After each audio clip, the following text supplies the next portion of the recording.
What's good, everybody? It's the Clown with Cab Show. What a weekend for college football. The first 12-team playoff. It started off great. My Notre Dame Fighting Irish ran right through the Indiana Hoosiers. It's really what I saw coming. The score wasn't as close as what the game was. I told everybody the X factor would be Notre Dame's run game and Jeremiah Love, the best player on the field, the best player at Notre Dame.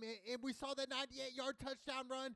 And I think it was their second drive. It was great for Notre Dame. My thing is for Notre Dame and head coach Marcus Freeman, the true leader that this young man is. He's only 38 years old, and really just getting Notre Dame to really go to this top-notch level. To where it's like we've 0-3 against Georgia all time, so we're going into Georgia, going into New Orleans on New Year's Day, and let's see what's going to happen. And I think, with Georgia's quarterback situation and everything, I think this is the best opportunity for head coach Marcus Freeman to beat Georgia right here. I know it sounds crazy, and you're talking to a Notre Dame fan, since birth and all this stuff, but I just think with Riley Leonard, the triple threat quarterback he is, he can scramble. He can do all types of different things.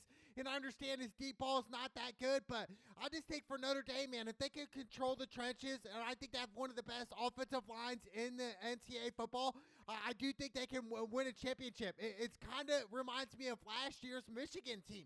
Last year's Michigan team wasn't the best, didn't have the best receivers, didn't have the best quarterback. I mean, J.J. McCarthy was nice, but let's be honest here. It was Michigan's offensive line in that run game that was the difference for Michigan and why they won the championship last year. So I think this is the recipe for success for a head coach Marcus Freeman. It's going to be awesome, man. It's going to be great. I mean, Notre Dame won 17-27, but it was like 27-3 for the longest. It really was. So this was really a blowout, but hats off to IU and Kurt, man. What a season it was, even though he likes to talk a lot of crap. I do think IU football has a bright future ahead. And a lot of people were saying, oh, IU should have never got in, or SMU should have never got in. And I do think over time, the committee for the NCAA football will correct things and understand that, hey, maybe a 3-loss Alabama is a better team like SMU, who got ran through against Penn State. Like, it was embarrassing, bro. 38-10. It was just like, holy cow, like, just got ran through. So, yeah, we could say SMU or even Clemson, even though Clemson was just a fourth down away from a one-possession game in this game. So, I'm looking at Texas. And I understand, they're living for their name, Texas football. But I just think Texas, man, they're not going to win the championship this year. They're not. I don't think their quarterback is who we thought they were. I mean, Ewers, he's nice, man. But I just think, man, over time, it's just like he throws a lot of dumbhead decisions. He had an interception, this game against Clemson. And, it was in Texas and all these things. But the best team that I saw, from over the weekend was definitely Ohio State. I mean, Ohio State 42-17. Another SEC team where it's like, wow, all the SEC people were saying they're the best conference. Well, they just got ran through by a Big Ten team. I mean, not just ran through, they got embarrassed, bro. Just straight, it was just bad, bro. So shout out to Ohio State, man. Day, man, he was on it, man. And Will Howard, 2 touchdowns, 313 yards passing. It was just a heyday. And then you had Henderson, the running back, have 2 touchdowns. You have the other running back, Junkins, have 2 touchdowns.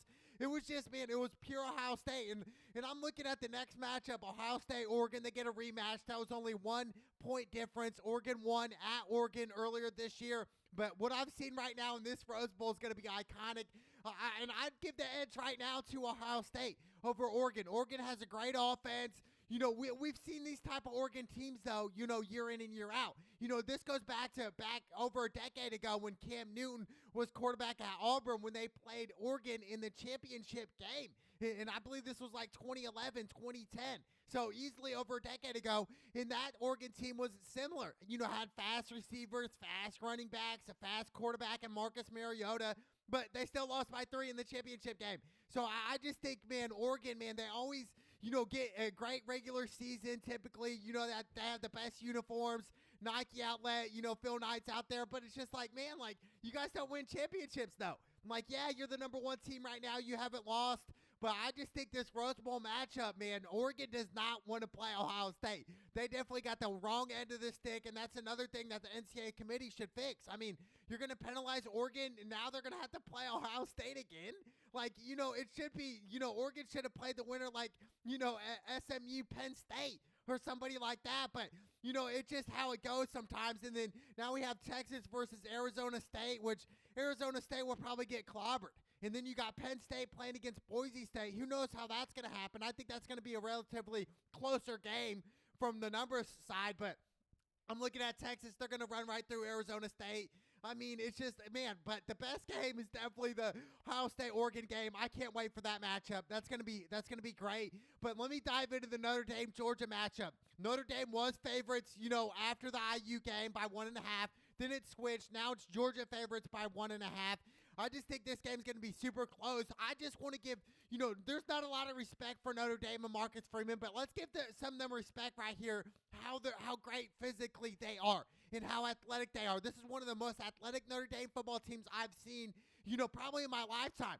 Jeremiah Love, they never had a running back like a Jeremiah Love type of speed where he has a 4.3 just take off, and we saw that 98-yard run. I mean, we've had some great running backs throughout, the generations of Notre Dame fan, since I was a young kid in my early 2000s, where it was like, man, but this Notre Dame defensively, man, this is the best defensive I've ever seen Notre Dame. We got cornerback safeties that can play against any type of players in the country. The best 5-star player recruits that were coming out of high school. They can compete with these guys.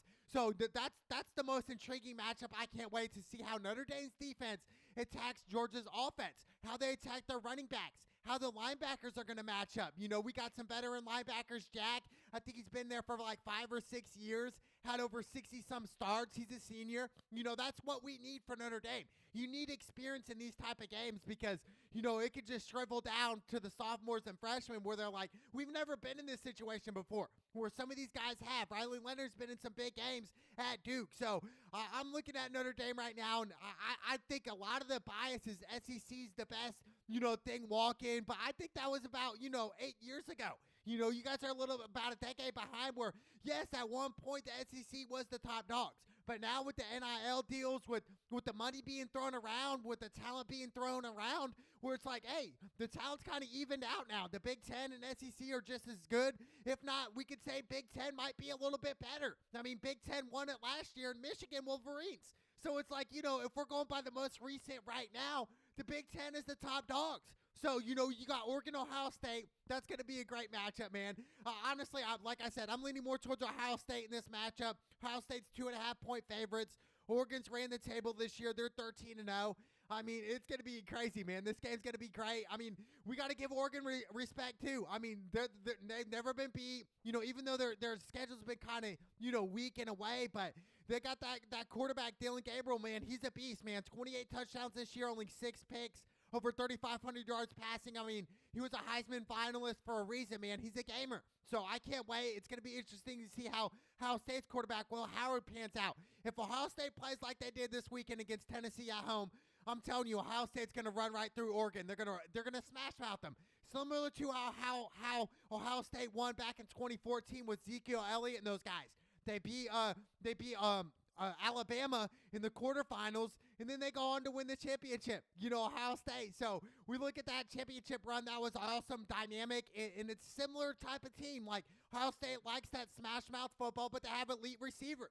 And I swear, Ohio State always has the best receivers in the country year in and year out. I mean, we go through Ohio State University, man. They got the best receivers, man. They always have 5-star receivers that want to go play for Ohio State. It's just Brendan's tradition, man. It's always been like that. So hats off to Ohio State and Oregon, man. I can't wait for that matchup. But, Penn State, Boise State, that's going to be I'm probably going to lean more towards Penn State right now. They just had the better offensive line. They're more physical. We're talking about Boise State here. Their toughest game all year was against Oregon, and they lost that game by 3. Even though, Genty, he was eating that game. Genty didn't win Heisman, but against Oregon, he went crazy. Let's give him some respect here. He had 192 yards and 3 touchdowns against Oregon in week 2. So, like, wow, crazy, right? But we're talking about Boise State, who plays Utah State, who plays UNLV, who plays San Diego State. We're talking about a JV type of conference when we're talking about the Big Ten and SEC and the ACC. That's the JV type of league, bro. Like, let's be honest here. Like, Boise State, you guys not even should have took an L this year. Like, straight up. But, like, you took an L to the number one team, so that's why they got the first round bye. They won their conference and this and that. But I think Boise State, even though history, back in 2007 when they matched up against Oklahoma and they beat Oklahoma on the 2-point play, and you remember the player proposed to his cheerleading girlfriend or something? That was crazy, right? These things in sports we'll never forget, right? Boise State, doing the impossible, beating the top dog, Oklahoma. But I just think, man, I don't see it against Penn State, man. Penn State is a great run team. They have great offensive line. They have a good defense as well. So, right now I'm leaning more towards the favorites right now in these later slates, in these quarterfinals. So, I can't wait, man. But I think it's great for college football. I'm glad they're doing the 12 team. I really am. I think they could do some tweaks here and there and understand that, hey, man, Arizona State and Boise State both had a bye. And you had Miami out of the playoffs. Like, Miami would probably run right through both of those teams. Alabama, with the 3-loss Alabama, would probably run through Arizona State and Boise State. We can safely say that, right? But, it's just part of the system in the 12th team. But at the end of the day, man, my team is still in it, Notre Dame. Ba, ba, ba, ba, ba, ba, ba. I'm telling you, man, Notre Dame, this is the year, man. When they won it with Lou Holtz back in 1988, it was Lou Holtz's third year as a head coach at Notre Dame. He won it there. Marcus Freeman, this is his third year. I do think they can win it here, man. I really do. I fully believe in Notre Dame Fighting Irish. I kind of wrote them off the past couple years because it's just been hard to be a Notre Dame fan. It really is. It's similar to be a Dallas Cowboys fan. You always get the attention, the media. They always talk about you, but you seem to always lose the big game. Same thing with the Dallas Cowboys. They always seem to lose the big game in the playoffs. So, like, my thing is Notre Dame just overcome this adversity. And Marcus Freeman, the leader that he is, man, he has these players believing in themselves and believing in the confidence to say, hey, we can go down south. We can beat a team like Georgia if we play our A game. If we make tackles, if we make picks when we need to make picks, when we need to make throws, when Riley Leonard needs to make throws, we're going to do it. We're going to go down there, and we're going to play our best game, and we're going to win. That's what we're going to do. We're going to be the most physical team against Georgia. Sounds pretty crazy, right? But I'm telling you, Notre Dame is very similar to Georgia when it comes to in the trenches, how they play defense. They love to get in your face. They love to be physical. So I think that's a recipe for success here. So I can't wait to see Marcus Freeman. All the SEC people are definitely going to go Georgia. We already know that. That's fine. Georgia's 3-0 against Notre Dame all time, dating back since the 80s. That's great, man. It is what it is. But right now, if destiny is calling us, if we look at history, Notre Dame history, man, the past two head coaches that won the national championships, Lou Holtz, and before Lou Holtz, they won it, dude. They won championships in their third year. So, like, the past two coaches, Notre Dame's won in their third year, and this is Marcus Freeman's third year, even though Brian Kelly didn't do it his third year. Brian Kelly elevated Notre Dame to a good place, but I think Marcus Freeman can get over that hump, can get over those losses that we took to Clemson, to Alabama twice in the college playoff. All these things that add up, man. I'm going all in on Notre Dame, dude. I really am. I think Notre Dame, this is our year. I really do. I say it every year, right? I got to be right one of these years. So let's go. Alabama, is not in it. So I just think right now, Georgia, the next thing to Alabama, it's going to be tough for Notre Dame. Notre Dame's going to have to play their A-plus game. They cannot be intimidated. They cannot flinch. They got to come out, smash mouth football like they did against IU. And I think they handle business against Georgia 31-21. Or 31-17, somewhere in that type of game. So I love Notre Dame, man. Then Notre Dame plays the winner of Boise State, Penn State. And then after that game, you're playing in the national championship. My prediction is it's going to be Ohio State versus Notre Dame in the national championship game. Neighbor states, Indiana, Ohio. It's going to be great, man. I think that's going to draw a lot of eyes for college football. We're talking about two historic programs, Ohio State, Notre Dame. Two programs that have won multiple national championships. I mean, that'd be great for college football, man. That's my prediction for the college football. What a week. First round of the playoffs, man. I freaking love it. Take off Notre Dame. Let's go!